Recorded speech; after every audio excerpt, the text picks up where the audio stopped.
My name's Russell. I'm an alcoholic. I'm in my 44th year of sobriety. So I have a confession. I have a confession to make. I'm really not a good person. I used to be really good at these step things, you know what I mean? But after 44 years of doing this stuff, I'm not any good anymore. It's terrible. We had a meeting.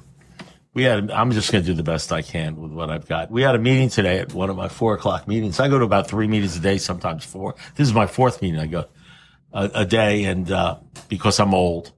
And the meeting we had today, there were newcomers at the meeting. We rarely have like real newcomers that have a drinking problem. And I was like lost at sea. What am I going to, these are people that have problems with alcohol. I don't know how to handle that. I used to, when I came in, I sponsored everything in sight, and I was on the 12-step relay for, 8 years. If you called up A, you got me. So for at least 8 years, nobody came to A. But in any event, they got me, and I'd go out and I'd make these 12-step calls, and it was all about not drinking and going to meetings. But what happens is you grow up in AA, and you get older, and you sponsor a lot of people, and you are sponsored. You change. You just change. And, at 5 years, you're not the same person you were at 1 year. And at 10 years, you're not the same person you were at 5 years. 20 years, you're not the same person you were at 10 years. You see things differently. It's like that farmer's commercial. We know a lot because we've seen a lot. You've seen a lot. You've gone through a lot. A lot of crap you go through, a lot of stuff you're going through, a lot of trials and tribulations. And then, of course, after 10 years, I started getting involved in the Bible really heavy because I had to, because I was going nuts, not drinking. And then all of a sudden you got the Bible and AA, and I get these incredible sponsors who are sober 40, 50 years, and they're, steadfast, and they're not only sober, they're emotionally sober. I'm hanging out with, that's most of the guys I hung out with were emotionally sober. They were long-termers. They were serious, like founder type people. And they didn't suffer fools. And, then all of a sudden, and now, I'm 75 years of age, and most of the guys that I deal with, that I sponsor, I still sponsor people, have 15, 20, 25, 30 years. Got a call from a guy today who had 27 years, and they have problems. And it's not problems with drinking. It's just that they're crazy. It's the insanity stuff, because the drinking is really not a big deal. Anybody who's been around for a while knows the drinking's not a big deal. Eventually you're either going to drink yourself into the first step. If somebody asks me, how do you do the first step? I say, drink. They come up to me and says, I feel like drinking. And I say, go drink. I think it's a good idea. I would do it. You know what I mean? Because you don't want to rob an alcoholic of his desperation. And every alcoholic has to have his last drink. And I don't know how to give somebody the desire to stop. I don't know how to give somebody the desire to stop. They say, I can't stop drinking. I can't stop drinking. I said, well, what do you want me to tell you? Then don't stop. I'm not going to, do whatever you want to do. You've already ruined your marriage. You basically decimated your kids. You don't give a shit about anybody except, I don't know how to do that deal. I know that if you don't stop drinking, you wind up in jail or dead or with an incredible desire to do anything to stop drinking. Then I can talk to you, and I don't know the shortcut, to do that deal.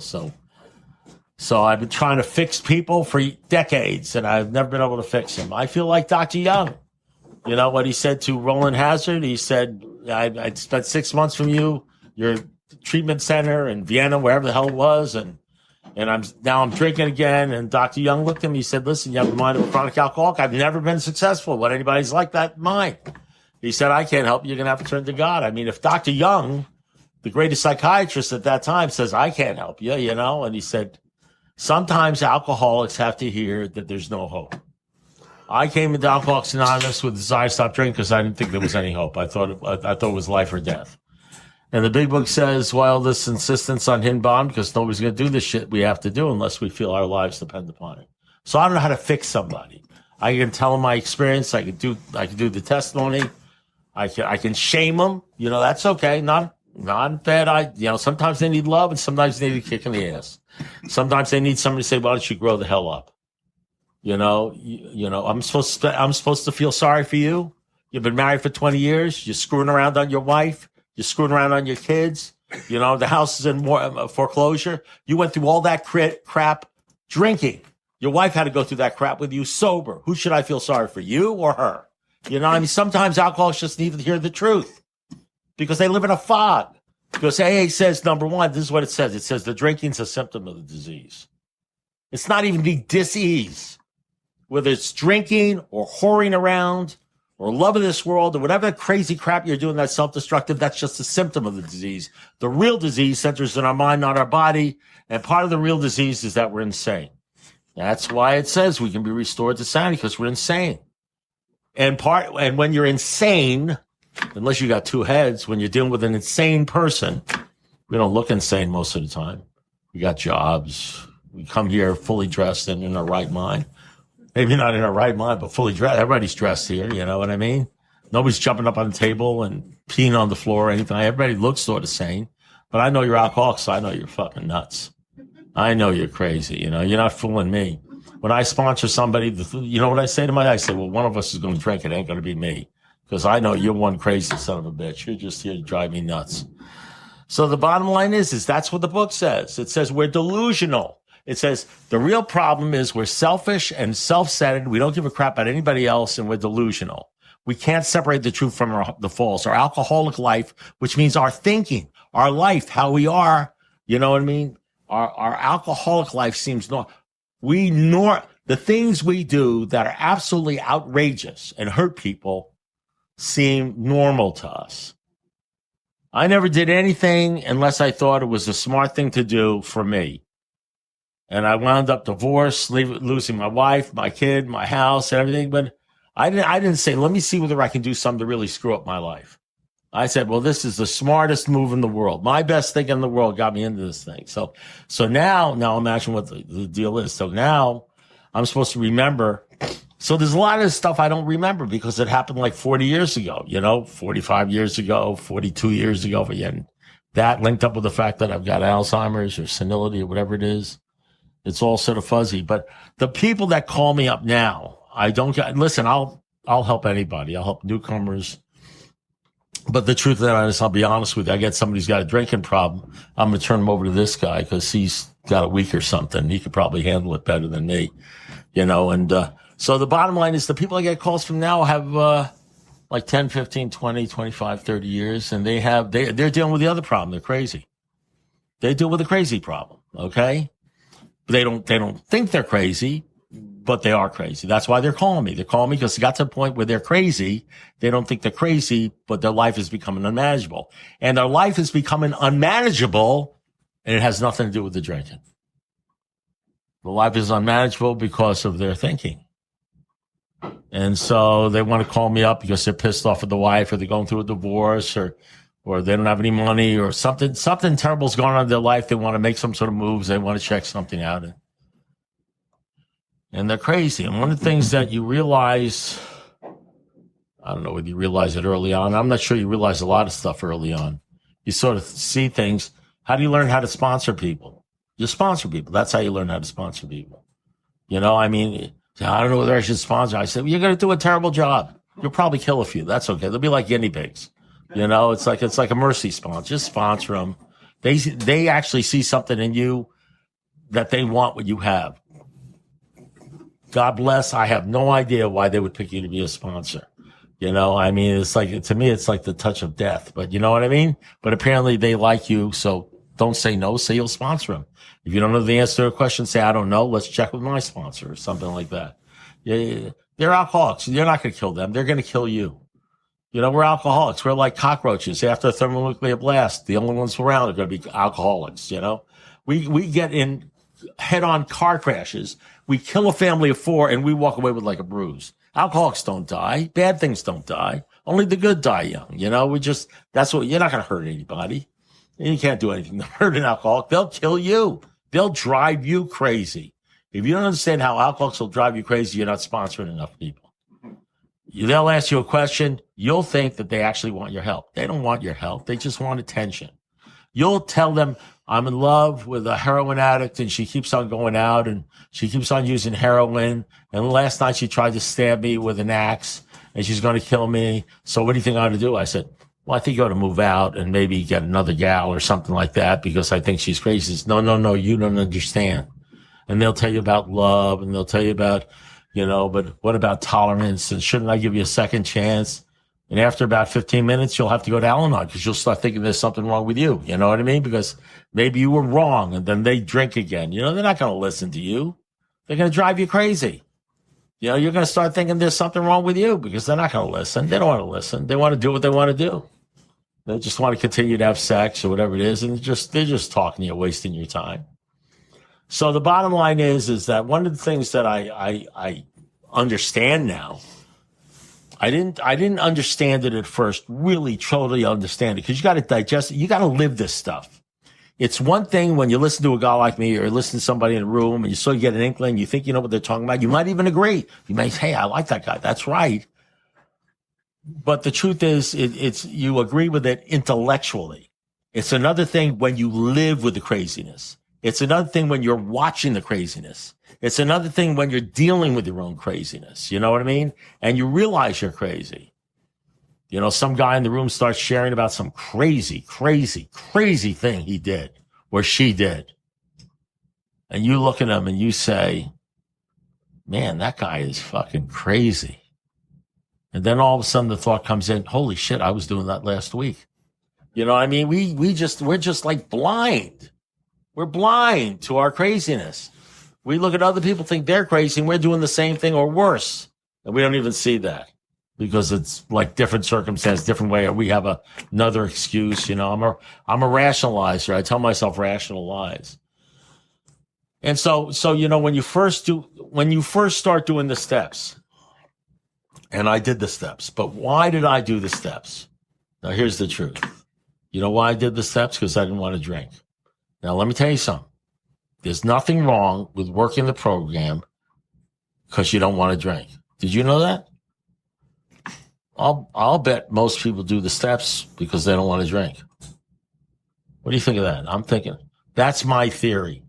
My theory is in the first year or two, most people do the steps because they don't want to drink. Now, there's sort of like, you know, it's like alcoholics. You got to look at their motives. You know, their motives are sometimes mixed. Sometimes they do the steps because they don't want to drink. Sometimes they do the steps because, you know, their ego. They want to be able to go to the room and says, oh, yeah, I just did my 4th step. Sometimes they do the steps because they want their sponsor to like them. Alcoholics are very big on not being rejected. They want everybody to like them. Sometimes they do the steps because they want to be able to brag, although they don't call it brag. He says, oh, yeah, I did all the steps or something. There could be a million reasons. I don't care what it is. The truth of the matter is there's a possibility if you actually follow directions, you understand what I'm saying? You may get something out of it, you know, that you never even anticipated. Because the truth is, most of these steps, you don't really get anything out of them until you do them.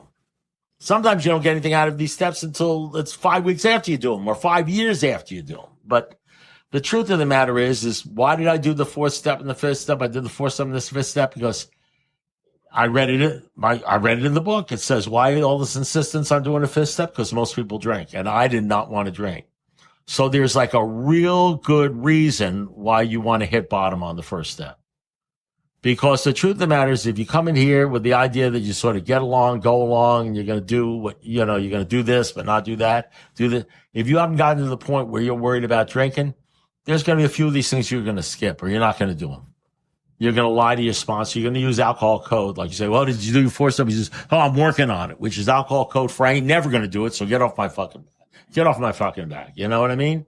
But there's some people that I did the steps. But if you ask me, put a gun to my head, why did you do the steps? It would probably be 90% because I didn't want to drink and 10% because I wanted to please my sponsor. Had nothing to do with God. Had nothing to do with becoming a better human being. I thought I was a good human being. Okay. So I did the steps. When you do step 4, what happens is when you're delusional, when you're crazy, when you have a good excuse for every person you've ever hurt, when you have a good excuse for not giving back the money, when you have a good excuse for hurting people's feelings, when you have a good excuse for cheating on your wife, when you have a good excuse for being basically an asshole, selfishness, self-centeredness, that we think is the root of the problem. You know, that's the root of the problem. That's the whole point. That's what the book says. 1,000 forms of fears. 1,000 forms of fears move us around. 100 forms of fears move us around. We're delusional. Can't separate the true from the false. Alcoholic life seems the only one. We step on the toes of others. They retaliate, seemingly without provocation. But we've learned that we've done things in our lives and made decisions based upon being selfish. We don't think we're selfish. We think we're saints because we're selfish. 1,000 forms, 100 forms of fears. Step on toes, others they retaliate. Usually because we made decisions based upon, and most of the people I hurt stone cold sober. I mean, I'm serious. I hurt most of the times I said something bad to somebody, or I disappointed somebody, or I didn't show up, or I didn't do what I was promised I was going to do, or I didn't pay back the money. I was stone cold sober. I don't need alcohol to be an asshole. Believe me, I don't need it. Most of the decisions I made, I was drunk. I just fall asleep and go drunk. I mean, I did some bad things drunk, but most of the people I hurt because of my mouth or whatever it is, or because my ears, I did it cold stone sober. Because and it says our alcohol life seems the normal one. It's normal for me to be selfish. Seems the only normal one. So I asked my sponsor, what does that mean? And he says, let me tell you what it means, Russell. He says, it means you don't give a shit about anybody except yourself. And I looked at him and I said, whoa. I didn't know it said that. I like the way they say it in the big book better. It's not as, but my sponsor, I got the perfect sponsor for me because he nailed me. He was rough. He was confrontational. Some people sponsored. I don't even know how many people I've sponsored. I don't even know how many people I sponsored. Somebody asked me, you know how many people you sponsor? I said, I didn't know I was supposed to keep count, But I mean, that's, and all I know is this. I can't tell you how many times I've walked away from a person after ripping his heart out, sober, because of his selfishness, saying to myself, man, I was a little bit too rough on that guy. Feeling a little guilty because I was a little too rough on that guy. I'd say to him, I say, how old are you? I'm 50 years old. When are you going to fucking grow up? You see, you sicken me. You're a disgrace as a human being. Why don't you go out and drink? Don't bother me anymore unless you're willing to change. And I walk away and say, man, that was fucking rough. And then a week later, the guy comes back and says, and I'm almost ready to say, I'm sorry. And he says, man, I'm so glad you told me what you said to me. It really was, it's something I needed to hear. Dr. Young said to the guy, you know what he said to the guy? Because alcoholics, the streets are littered. Al-Anon is littered with women and men who have tried to be nice to alcoholics, tried to be gentle with alcoholics. Never, ever works. Federal indictments work. Long jail sentences work. Going broke and bankrupt works. Getting in the hospital and breaking your legs, killing 3 kids in a car crash works. Becoming ashamed of yourself and being hurt badly works with alcoholics. I hear them saying, well, I don't want to get political. We want to legalize marijuana because we don't want anybody who's a dope head. We don't want them to suffer any consequences. Great. You're going to have a lot more dope heads. That's the greatest thing in the world. Take away consequences from alcoholics because you don't want to hurt their feelings. It's the smartest move in the world. Most of the people that are in AA and doing well are in AA because they suffered consequences, not because somebody was nice. Now, I'm not saying there isn't a time to be nice. You want to come in here and it's great to have love and people tapping your back, but I'm telling you something. When I'm on the wrong track, I want somebody who's going to kick me in the ass. Tell me the truth. At least that's as far as the men are concerned. I don't know about the women. They say I should never talk to women. But that's a lie. That's a lie. One time I had a gal in my office and she was all screwed up and all crazy and nuts and everything. She said, well, at least he couldn't stop drinking. She says, at least I'm a good mother. I said, you're not a good mother. I said, you're a shitty mother. You don't give a shit about anybody. You don't care about your kids.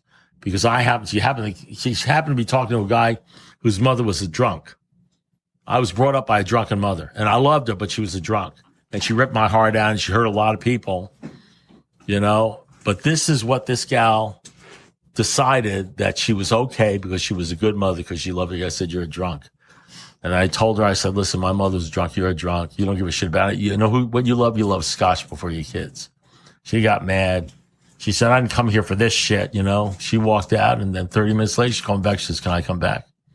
Because that's what she needed to hear. She needed that excuse that she's been telling herself for years, well, at least she's a good mother, to be ripped away from her. You know, so I mean, you can call me a man that has no compassion, and maybe that's true.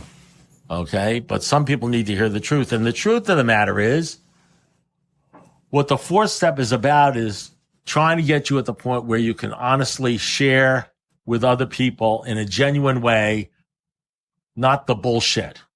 It's becoming an authentic human being. You know, I mean, I'll tell you, I don't know about you. I was talking to somebody the other day, and he said he went someplace, like there was a cocktail party going on, or someplace where, and he says he couldn't take hanging out for an hour with people that were talking. He called it small talk with the bullshit. He needed to talk to people that were real, that were sharing real shit. You know, you understand what I'm saying? And the one thing about the fourth step, you may not understand it, but it's a way of taking a twisted mind that obscures everything, that tells you that I got a mind that tells me I'm the greatest thing in the world and people just don't understand me. That's one part. And the other part of mine tells me I'm a piece of shit. I ought to kill myself. I got a mind that tells me it's your fault. It's your, you know, we have a spiritual axiom. Whenever I'm disturbed, no matter what the cause, there's something wrong with me.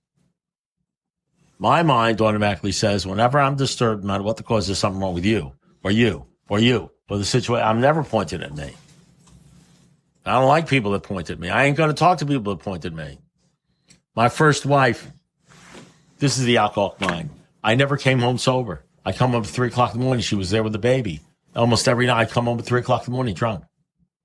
One day, after 5 years sobriety, wonderful gal, she said to me, I want you to know you come home drunk one more time, I'm leaving you. You come home drunk one more time, I'm leaving you. I was sober when she said it. Was Friday morning. I had on my blue suit, my white shirt, my red tie. I drove away.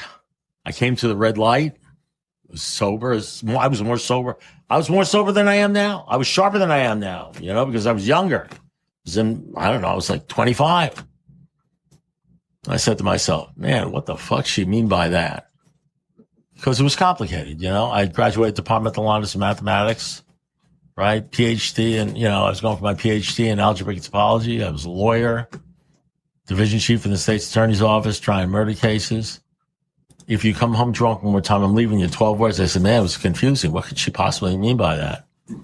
What could she mean by that? So I went in the bar at 4:30 in the afternoon, because I always got to the bar at 4:30. You want to get there before the rush.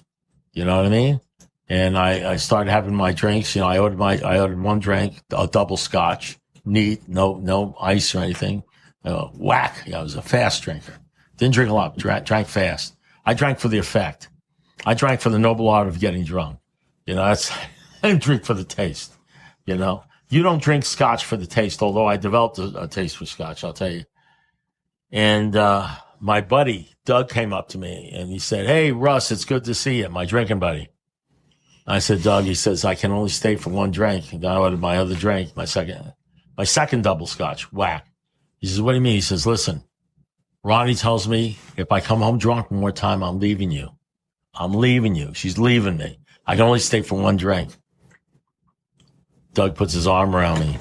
He says, Russell, you are the greatest guy in the world. Everybody loves you. You are the greatest guy in the world. Your wife is crazy about you.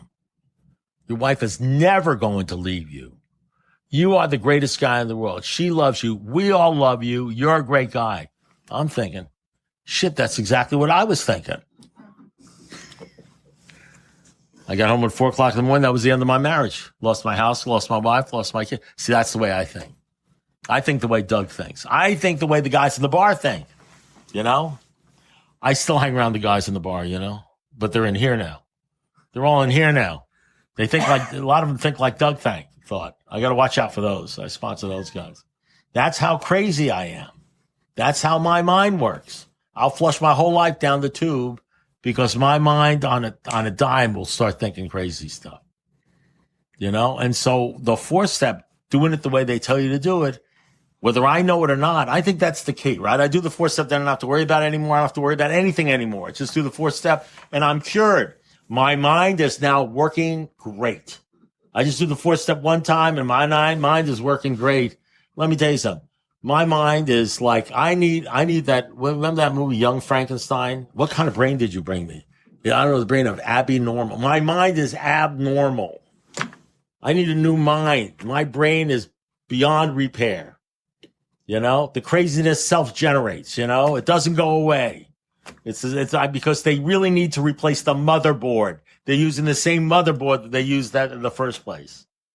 But I do the steps, I resent. Why do I resent? How does it affect? Okay, forget about this. What did I do wrong? I said, what did I do wrong? And then after I do all that, then I have to take to some other guy who's going to tell me, are you crazy? He's going to tell me the shit I don't think I'm guilty of. You really should be guilty of because you don't realize what you're doing. And the stuff that I'm really guilty of says, you don't have to worry about that. I've got it all twisted around. And then all of a sudden I walk out of there and all of a sudden I see things sort of clearly. And I walked in there thinking I was a victim. And now I walk out of there thinking, man, I can't believe anybody's even talking to me. You know what I mean? And I feel guilty. And that's when, 8 and 9 come in and all that sort of stuff. And all I have to do is do that for the next 30 years. And maybe if I keep on doing that, 4th step and 5th step and talking to people, maybe I'll stop having to make amends because I'll stop hurting people. Maybe I won't write the letter. Maybe I won't send the email. Maybe I won't say the sarcastic shit. Maybe I'll do the right thing by people instead of the wrong thing. Maybe I can develop something called restraint of tongue and pen. Maybe I don't have to have the last word. Maybe I don't have to win the argument all the time. Maybe I can just walk away and say, hey, no problem, buddy. Maybe I don't have to get involved in things that are none of my business. Maybe I don't have to gossip about people. Maybe I don't have to say bad things behind people's back. Maybe I don't have to talk badly, about David to Roxanne, because somehow if I can talk badly about somebody else and have Roxanne agree with me, I feel better because I feel like such a piece of crap. The best thing I can do is talk badly about other people, so it makes me feel superior. Maybe I'll stop doing that stuff. And then I won't feel so crappy about myself. And it is a long-term thing. And then what happens? People come to AA and they act a certain way and they are a certain way. And they don't even know they're doing it. And they ask you to sponsor them or something like that. And you're looking at them and they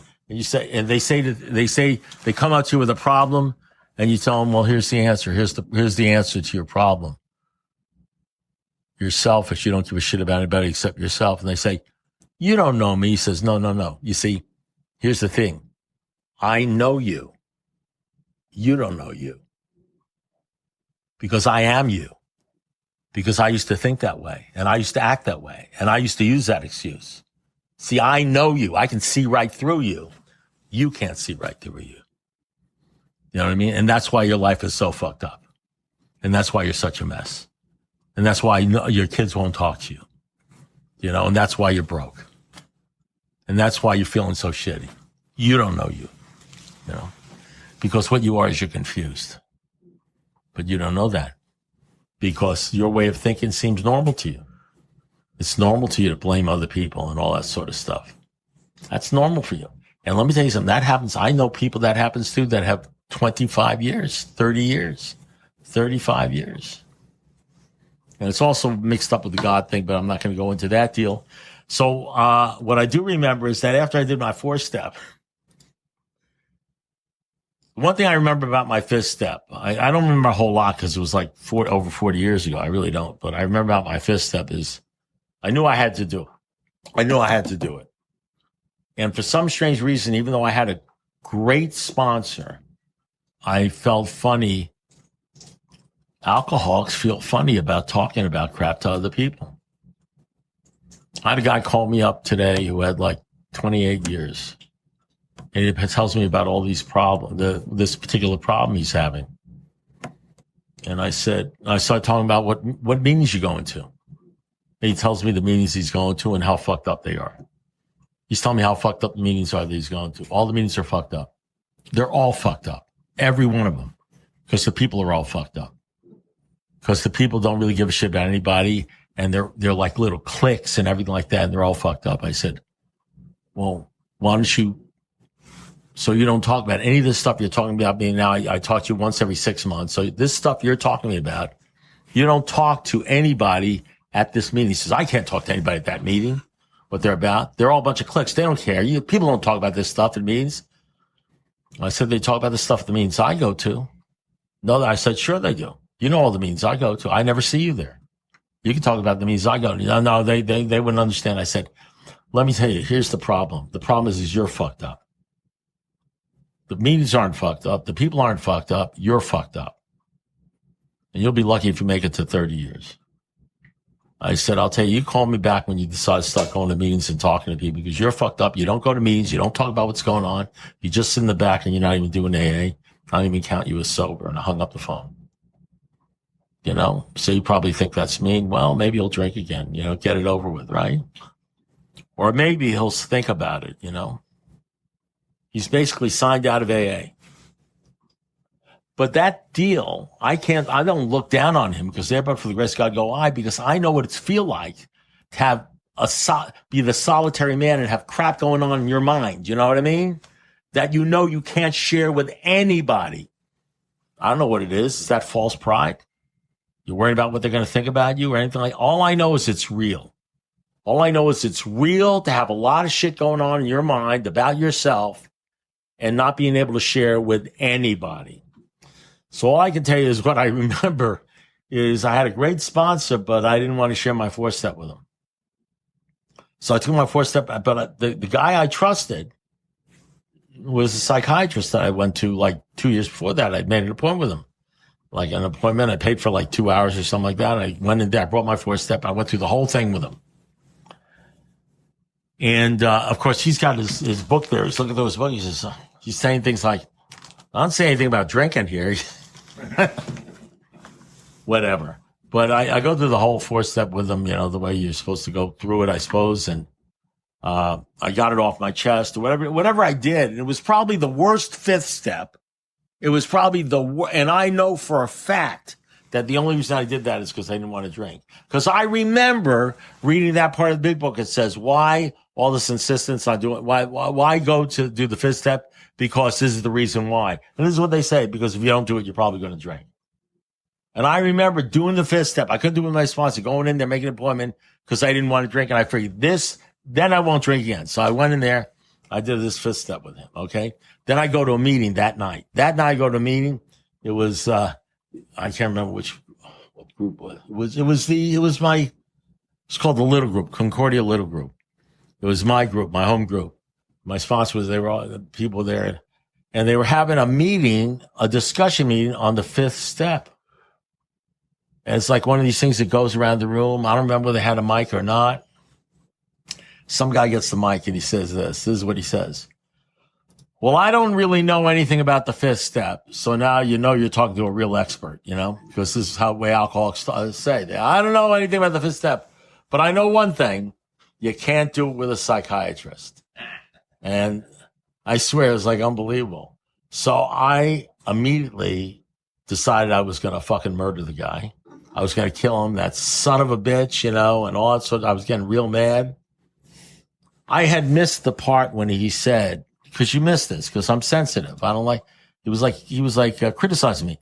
I missed the part where he said, you remember what he said first? He says, well, I don't know anything about the 5th step. I apparently missed that part. The only part I heard was, I know you can't do it with a psychiatrist, okay? So what happened was here we go. Look at this guy. Thank you very much. Thank you. So after the meeting, now here's the meeting. I had just done my 5th step. Now I'm cured, right? I'm cured now. So now I just finished a meeting of Alcoholics Anonymous, and I've got a resentment. I want to kill this guy. You know what I mean? So apparently the 5th step didn't have much effect. Okay. It didn't cure me forever. So I go up my sponsor and I tell him what's going on. And he says to me, didn't you hear the guy say, I don't know anything about the 5th step? And I said, oh yeah, he did say that. He says, well, he doesn't know anything about the 5th step. He said, and then he opened up the book and you know what the book says? It says, perhaps our doctor or psychologist is the one that he says he didn't. So then I felt better. Okay, I wasn't going to kill the guy. It's just another alky coming through. I mean, but this is how fast you can develop a resentment again. You know what I mean? And then, so what do you got to do? So what do I got to do? I got to be doing 4 steps. I don't care what you call it, 4-step, 10-step. 10-step is just another 4-step on current events. And then what do? Then whenever you're disturbed, no matter what the cause, whenever you're going crazy, whenever you got a resentment, what do? You got to inventory it. You got to write it down. You got to go through the whole bit, and I'm not going to go through the whole 4 deals that you got to do, okay. Forgetting what they did. What did you do wrong? The sex part, you go through the whole deal. Then do you owe an amends? Then you got to go up to the guy and say, when I called you an asshole and, and all that sort of stuff, I was wrong. I'm sorry I did it. You got to make whatever amends and you got to do that. And you only got to do that for what? 20 years. You're not necessarily cured after 20 years. You know what I mean? But somewhere between 10 and 20 years of sort of like doing 4 steps and inventory steps and stuff like that. Because we're alcoholics and we're so brilliant, it takes about 20 years to realize how crazy you are. And by the way, the good thing about the kind of craziness we have, it's always the same craziness. There's no like surprise craziness. You never have this, oh shit, I never had that fear before. Oh, I never had that envy before. Oh, you never have like new emotions, new fears, new anger. It's always the same shit. You know what I mean? Over and over and over and over and over again. You get so sick and tired of making amends and acting out, you say, and then all of a sudden, somewhere around 15 years, I'm talking about myself. You guys are obviously, I can see you're incredibly intelligent and spiritual. You guys will get it in a week. But the bottom line is, you take a guy like me who's not that bright, what happens is you get to a point you say, You come up with this idea. I came up with this idea. It was like an epiphany. I'm going to share it with you. You guys probably know about it. I said, wait a second. I'm getting sick and tired of making these amends. I said, if I don't do stupid shit, I don't have to make amends. Did you ever think about that? You don't have to make amends if you don't do stupid shit. So I decide I'm not going to do stupid shit anymore. So when somebody writes me a letter or does something like that, and I'm going to write them a letter back and I'm telling them what an asshole, you know what? I just don't do it. I like sleep on it, or I pray for them. I do something and I don't do it. And then I find I'm not feeling guilty, and I don't feel like I have to worry about what the guy's thinking about me. And I don't have to do this sort of stuff. And you do that over and over. The next thing you know, you're living your life and you're not doing stupid shit. And so you're living your life and you're not feeling guilty. And you're not living your life. You're not worried about what other people think about you. And then all of a sudden, one day you have that thing that happens to you. What's that thing they call it? He says, fear of people and economic insecurity. Well, you don't have any more fear of what people think about you. Then all of a sudden, you'd stop having fear of what people are thinking about you, and then you're free. And you can go to meetings and you just talk shit, like I'm doing right now. You know what I mean? The worst meeting, this is probably the worst 4th and 5th step meeting in the history of Alcoholics Anonymous. But when I leave here, I'm not going to worry about what you think about me, because I'm telling you I'm telling you the truth. And you can reject it or not. It ain't my problem. You don't have to buy into what I say. You can be wrong if you want to. I mean, it doesn't matter. I'm just telling you the truth. One day you'll have 20 years or something. You say, man, that guy was fucking right. I thought he was stupid, and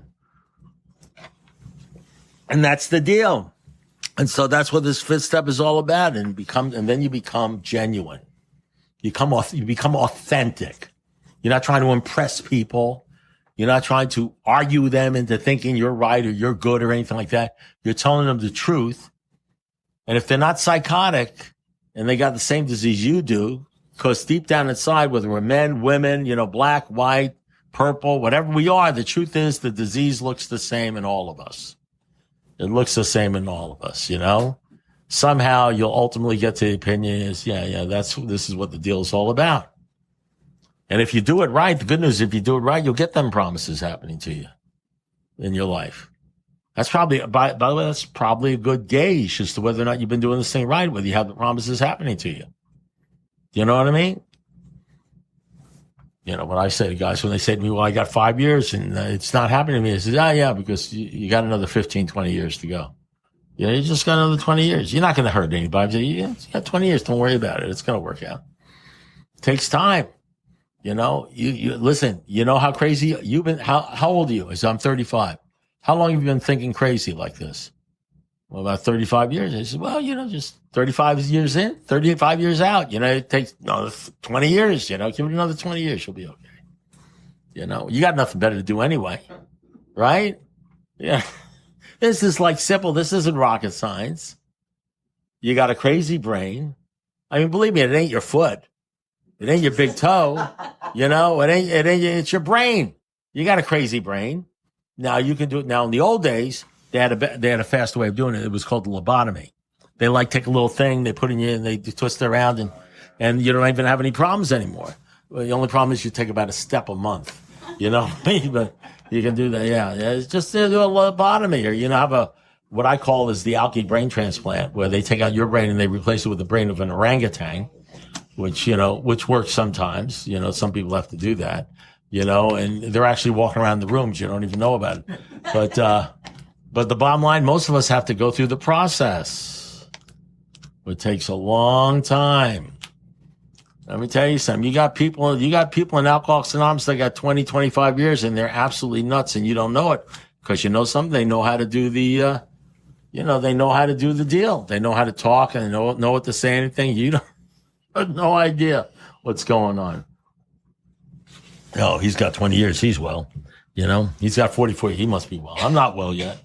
But I mean, this is the deal. And this is how the steps work. Over the fourth step, the fifth step, the sixth, all these steps are meant to be done over and over again. You live your life, a way of living, develop a way of living, which demands rigorous honesty. It's a way of living. It's a new way of life. It's not like it's not a one-shot deal. It's a way of life. You got to do it over and over and over again. You get to the point where it's almost, quite frankly, you get to the point where it's honestly almost automatic. I don't know why it becomes almost automatic. I think the God thing has a lot to do with it, but I'm not going to go into that right now, but it has a lot to do with it because by the time you get faith and you have faith in God and God's the most important thing in your life and you realize this is the way he wants you to live, what happens is, that's who you're looking to. That's who you're looking to impress. That's who that you're grateful for. You know what I'm talking about? It's a weird sort of thing, you won't do it for yourself because you don't think you're much, but you'll do it for God because you're grateful, so if you screw up, you feel bad, not because of yourself, you feel bad because you screwed up and, God has lifted you from the muck and put you on this deal where you can help other people and you screwed up. And so that's why you do it. It's funny. You won't do it alcoholics won't get well for themselves. They'll get well, but they'll get well and stay well and do stuff for the God of their understanding. I don't even know how to explain that, but I know it's true. I know last night I woke up at 3:30 in the morning and I had a scripture in my mind, something in my mind that I was doing because I do a Bible study on Friday nights on Zoom, and on Saturday mornings I do a 4-hour workshop. And I had a scripture on my mind because one of my sponsees who had 25, 26 years passed away recently. And he was these people, when you sponsor people and people come into your life and you know them for many, many years, and they could be sponsors, they can be people you really know and love and care about, and they could be sponsees. And they're always around, you know what I mean? And now imagine this. These are people that you've depended upon. You love them. You care about them. You've laughed with them. You've gone out to dinner with them. They're part of the fabric of your life. They're part of the people you know in your life. You understand? Not strangers or anything, but the people you know. So imagine this. You think of all the sponsors. I've had 4 sponsors. My current one is still alive, obviously, although he's in his 80s. So I've had 3 incredible sponsors and an incredible mentor. I've had all sorts of sponsees and all sorts of people in my life. Most of the people in my life that are in the fabric of my life that I love, that has helped me out, that I remember, that I talk about at meetings, they've all passed away. They're gone. Many of the groups that I used to go to, gone. They're not even around anymore. So this young man, I call him a young man. He wasn't young. He was my age, 75. So he passed away from cancer. in his sleep.